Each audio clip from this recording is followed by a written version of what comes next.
মাঠে চাষবাস করেছি। মাঠে নতুনই আজকে এসেছি। Hey guys, welcome to another blog. আমরা চলে এসেছি আমাদের গ্রামের মাঠে, আর এখানে আমরা 4 ফ্রেন্ড আছি। তো শনি, কেমন লাগছে এখানে ঘুরতে? তুমি এই মাঠ সম্বন্ধে কিছু এক্সপ্লেন করো। আমি মাঠের সম্বন্ধে সেরকম কিছু এক্সপ্লেন করতে পারবো না, কারণ আমি মাঠে নতুনই আজকে এসেছি। হ্যাঁ, হতে পারে আমাদের গ্রামের পাশে, বাট আমি এই মাঠে কোনো সময় আসি না। তো এই মাঠটা এমনিতে নেচার খুব সুন্দর লাগছে আমাকে। আমি নিজেই দেখলাম যে এত সুন্দর।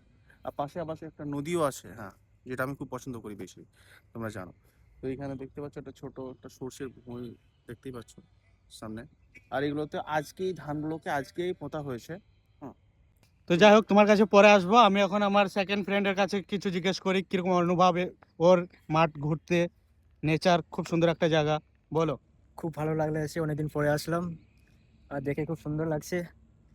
আর বললোই দাদা অনেক কিছু। Next friend.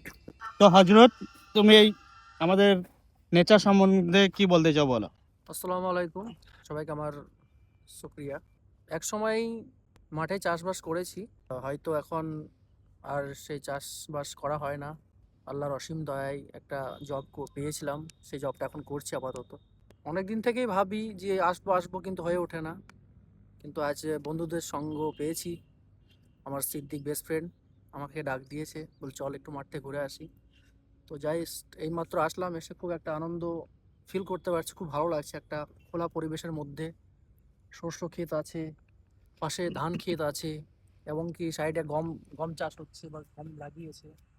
তো খুব সুন্দর একটা পরিবেশ, মাশাল্লাহ, খুব ভালো লাগছে। তো গাইস, দেখেই বুঝতে পারছো, তোমরা যতই পয়সা কামাও, যতই বড়লোক হয়ে যাও, কিন্তু শান্তি এই গ্রামে আর মাঠের মধ্যেই আছে। তো ভিডিওকে লাইক করো, শেয়ার করো।